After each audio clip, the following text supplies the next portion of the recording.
this is a chart that you have in the book, and that I tried to recreate in my book as well. And it kind of talks about what we were saying. And I want to point out that this is from the EPA, the United States Environmental Protection Agency. And I think this is from 2016 data, thereabouts.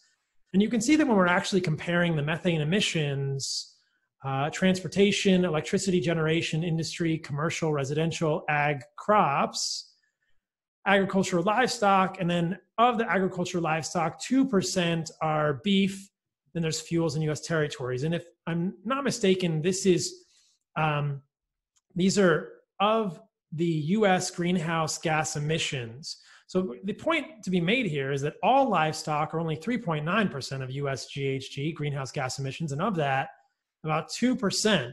So why is this not the story that we're being told, and how can this be so different than what we've been hearing so often, you guys?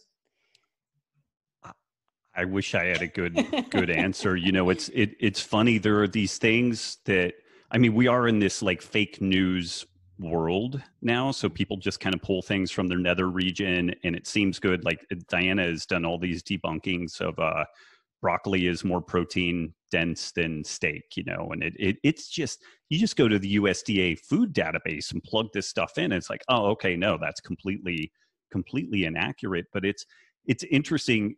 Things sound kind of compelling and then they take on a life of their own. There's this one meme that's going around, which it would have played beautifully to our case had this been supportable. But there's this meme going around that there are 60 harvests left in the world because we're losing our topsoil and all this stuff.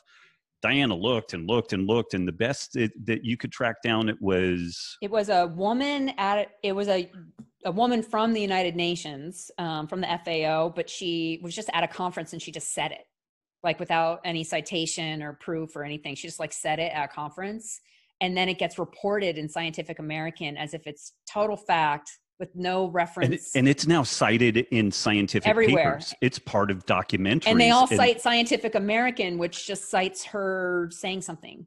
And again, it would have been great. There is an expiration date on our topsoil, and it's because of industrial agriculture. All of that is true, but the untruth there is that nobody knows what that date is, and it's probably different depending on where the particular location is. But this is a pretty good example of something that just seemed really compelling, and it's kind of true because there's an expiration date on this stuff.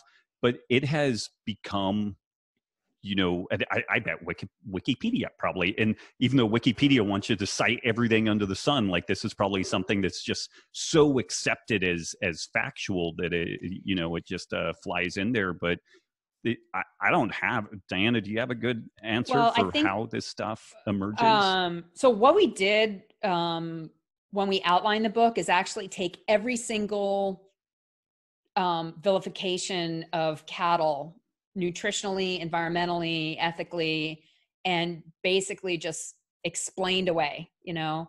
And we were trying to we list our bias in the front. We're both omnivores, and we believe, you know, that humans are omnivores and we eat meat.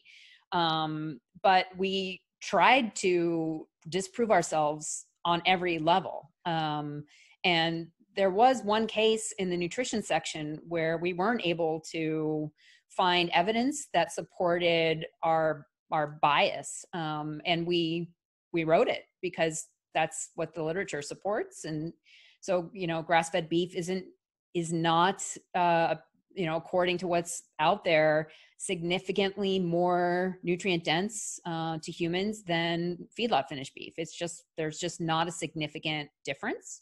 And, you know, we even said, we know this is going to make everyone really mad. This doesn't, you know, support our case very well, but we also have to go with the reported literature, and it's just not supporting that hypothesis. So there's great ethical considerations for pastured meat. There's wonderful environmental reasons. But the funny thing is people get so bent out of shape around this, but what the reality is that meat is nutritious. Mm-hmm. period, full stop, done, you know. And I don't remember if we were recording yet or we talked about this before, but conventional cattle spend 85 to 90% of their life on grass. And so this is one that like, we're not advocating for all of like the CAFO system, but something that, you know, we're in this culture right now where everybody wants to burn every damn thing to the ground. And on the one hand, I kind of get it, but on the other hand, that might be kind of short-sighted. We might regret doing that. And the way that beef is raised today, it would only take a shove to turn the whole thing into a regenerative system, to decentralize a bunch of the production, to open up many, many more abattoirs and processing facilities, to completely decentralize and make non-brittle the system. But this really enrages the like uber elite grass-fed or nothing hoity-toity folks that live in New York and San Francisco, and they're basically like, if you don't eat grass-fed meat, you should eat no meat at all. And it's like, okay, that's great. What about the family of four that lives in a project or something, and the difference in their children's success is going to be majorly impacted by whether or not they have access to animal products? Do they just forego that and they eat tofu and all these other things that we know are going to be suboptimal for them? So, you know, it's funny because we have this kind of fake news narrative, but then we also have this almost poisonous kind of worldview that comes from the meat elitists, that you know, that there's only one way to do this, and yeah, I don't know if you want to expand on that, Diana. Well, also, I mean, I've been to plenty of ranches that do amazing work. They're sequestering carbon. They're, you know, improving the land and everything. But then economically for them, it makes more sense to sell the cattle to a feedlot just to be finished and move on, because their land just can't support the finishing. They're much better at just that stocker level. But they can still do amazing work. So if we vilify typical cattle ranchers and say that they're no good and you can only be 100% grass-fed and that's the only way you're a good guy, we have so much potential with all these other ranchers that are grazing right now. They can improve the carrying capacity, so they can raise more cattle on their land, and they can sequester carbon. They can improve ecosystem function, and still, you know, if it works for them, finish on a feedlot.